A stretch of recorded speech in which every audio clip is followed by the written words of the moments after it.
Stage پر جلوہ فروز معزز و مکرم علماء کرام، بالخصوص مجاہد اہل سنت خطیب ہندوستان حضرت علامہ مولانا محمد اختر رضا سلطانی صاحب قبلہ و قائد اہل سنت حافظ و قاری ابرار احمد صاحب قبلہ و خلیفہ حضور مفتی اعظم مالوہ حضرت علامہ مولانا عبدالحمید صاحب اور تمام دیگر علماء اکرام، السلام علیکم ورحمۃ اللہ تعالی وبرکاتہ۔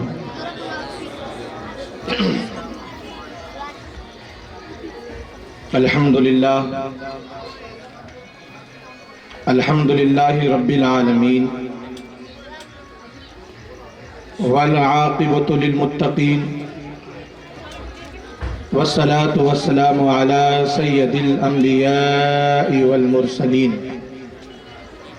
وعلى آلہ واصحابہ اجمعین، اما بعد فاعوذ باللہ من الشیطان الرجیم، بسم اللہ الرحمن الرحیم۔ هو الذي بعث في الأميين رسولا منهم يتلو عليهم آياته ويزكيهم ويعلمهم الكتاب والحكمة وإن كانوا من قبل لفي ضلال مبين۔ وقال النبي صلى الله تعالى عليه وآله وسلم: خيركم من تعلم القرآن وعلمه۔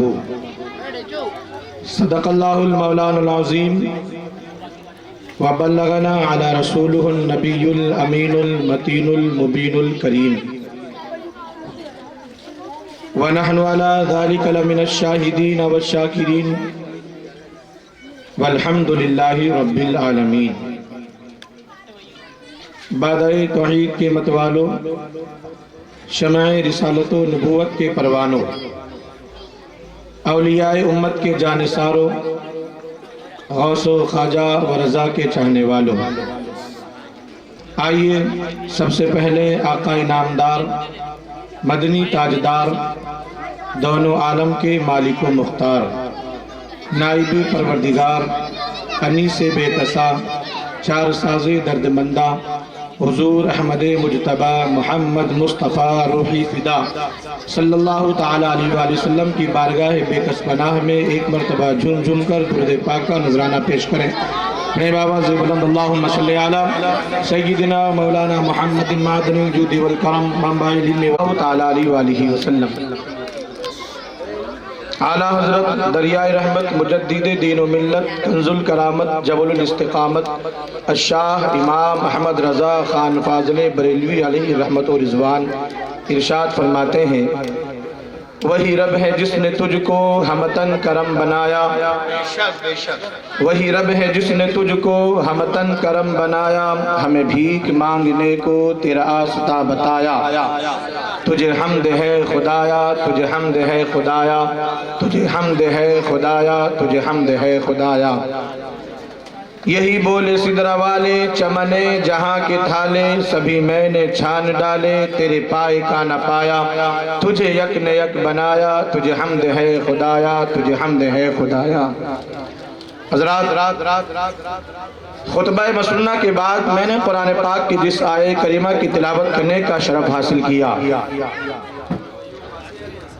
اس پر کچھ روشنی ڈالنے سے قبل میں مبارکباد دینا چاہوں گا حضرت حافظ و قاری محمد شاہ رخ رضا صاحب قبلہ کو، اور اس جلسہ گاہ کو سجانے کے لیے جن لوگوں نے اس جلسے کا اہتمام کیا، اس ساری کمیٹی کو ماشاءاللہ الحمدللہ کس قدر نور و نکہت میں یہ پورا مجمع ڈوبا ہوا ہے، اور یہ ساری محنتیں اور یہ اس مجمع کا نور و نکہت میں ڈوبنا یہ الحمدللہ یہ آپ ہی لوگوں کی کرنے کی وجہ سے ہے۔ آپ نہ اس محفل کو سجاتے اور نہ یہ ماہ و نجوم جیسے طلبہ آپ کے سامنے حاضر ہوتے اور اتنے سارے کثیر تعداد میں علماء کرام جو اسٹیج پر جلوہ فرما ہے آپ ان کا دیدار کر پاتے. یہ سب آپ لوگوں کی محنتوں کا ثمرہ ہے. اللہ رب قدیر حافظ شاہ رخ صاحب کی اس مدرسے کو، ان طلبہ کو اور ساری کمیٹی کو دین دوگنی چوگنی ترقی عطا فرمائے. قرآن پاک میں اللہ رب قدیر نے ارشاد فرمایا، دیکھیے یہ جلسہ تعلیم و تعلم کے اعتبار سے ہے، تو لہٰذا میں نے اپنی گفتگو کا جو آغاز کیا قرآن پاک کی اسی آیت سے کیا کہ جس میں اللہ رب قدیر نے تعلیم اور تعلم کے اعتبار سے ہمیں آگاہ فرمایا ہے. تعلیم کتنی ضروری ہے، تعلیم کیوں ضروری ہے، تعلیم کا فائدہ کیا ہے. اگر ہم قرآن پڑھیں گے، ہم حدیث پڑھیں گے تو ہمیں پتہ چلے گا کہ تعلیم کتنی ضروری ہے، اور تعلیم ہی وہ واحد ذریعہ ہے جس کے ذریعے اللہ کے رسول سرور کائنات صلی اللہ علیہ وسلم نے جس کے بارے میں فرمایا، دنیا میں دو چیزیں ایسی ہیں جس کے ذریعے مومن ترقی کر سکتا ہے. بخاری شریف کی حدیث ہے، اللہ کے رسول نے فرمایا پہلی چیز وہ علم ہے اور دوسری چیز وہ تجارت ہے، کہ اگر انسان علم دین کو حاصل کر کے اگر تاجر بنے گا تو انشاءاللہ العزیز وہ دنیا میں بھی کامیاب ہوگا، آخرت میں بھی کامیاب ہوگا. یہ تعلیم کا فائدہ ہے. اللہ رب قدیر نے قرآن پاک میں ارشاد فرمایا، هو الذي بعث في الأميين رسولا منهم يتلو عليهم آياته ويزكيهم ويعلمهم الكتاب والحكمة. وہ اللہ جس نے اپنے نبی کو ان پڑھ لوگوں میں بھیجا، رسولا منہم یتلو علیہم آیاتی، انہی میں سے ایک رسول ان پڑھوں میں بھیجا، اور جو رسول ان ان پڑھوں میں آ کر کے اللہ کی آیتوں کی تلاوت کرتا ہے، وَيُزَكِّيهِمْ، اور لوگوں کے دلوں کو صاف اور ستھرا کرتا ہے، وَيُعَلِّمُهُمُ الْكِتَابَ وَالْحِكْمَةَ، لوگوں کو حکمت اور علم سکھاتا ہے، وَإِن كَانُوا مِن قَبْلُ لَفِي ضَلَالٍ مُبِينٍ، اگرچہ یہ لوگ پہلے گمراہی میں تھے، یہ لوگ پہلے اندھیرے میں تھے، اللہ نے اس قوم کو اندھیرے سے نکالنے کے لیے اپنے رسول کو ان ان پڑھوں میں بھیج کر کے اس قوم کو ترقی یافتہ بنایا ہے، اندھیرے سے نکال کر کے اجالے میں لایا ہے. اور اس کے بعد وَآخَرِينَ مِنْهُمْ لَمَّا يَلْحَقُوا بِهِمْ، اللہ نے آگے فرمایا کچھ لوگ وہ ہیں کہ جو ابھی پیدا نہیں ہوئے، وآخرین منہم، اور کچھ وہ لوگ ہیں دوسرے لما یلحقوا بہم، جو جنہوں نے ان سے ملاقات نہیں کیا، ابھی جو نبی سے ملے نہیں ہیں، نبی سے ان کا تعلق نہیں جڑا ہے، نبی کے ساتھ نہیں ہے، نبی کو دیکھا نہیں ہے. وآخرین منہم لما یلحقوا بہم، لیکن زمانہ وہ آئے گا کہ وہ نبی کو دیکھیں گے نہیں، لیکن نبی کے نبوت سے اس فیض کو ضرور حاصل کریں گے. اس آیت کا میں نے ترجمہ پیش کیا.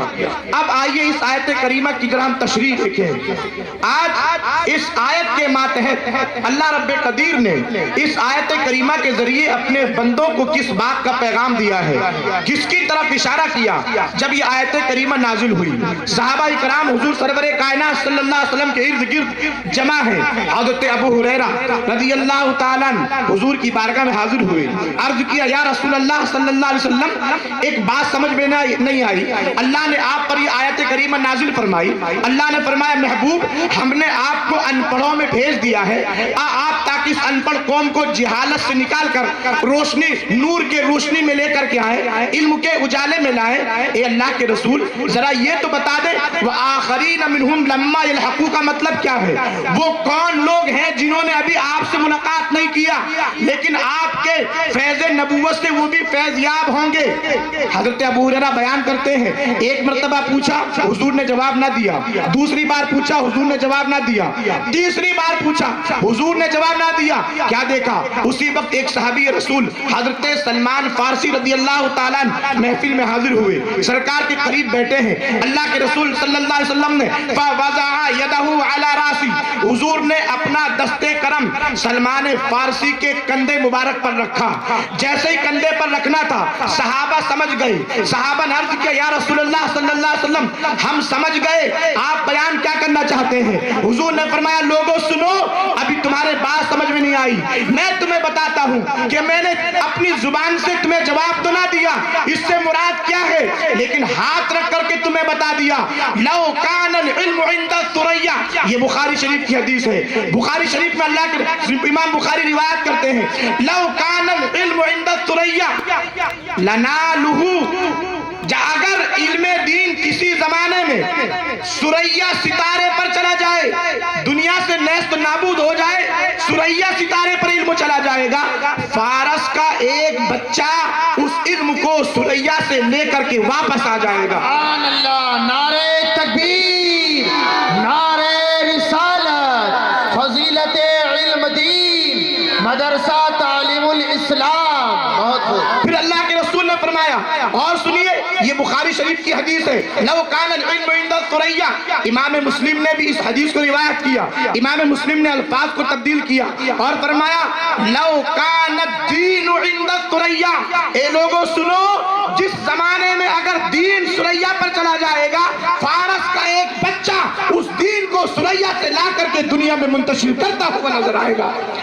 پھر حضور نے فرمایا, تیسری حدیث سنیے, مسند امام احمد بن حنبل. نعرہ تکبیر, نعرہ رسالت, مسلک اعلی حضرت علماء اہل سنت حضرت حافظ و قاری محمد حسین صاحب قبلہ.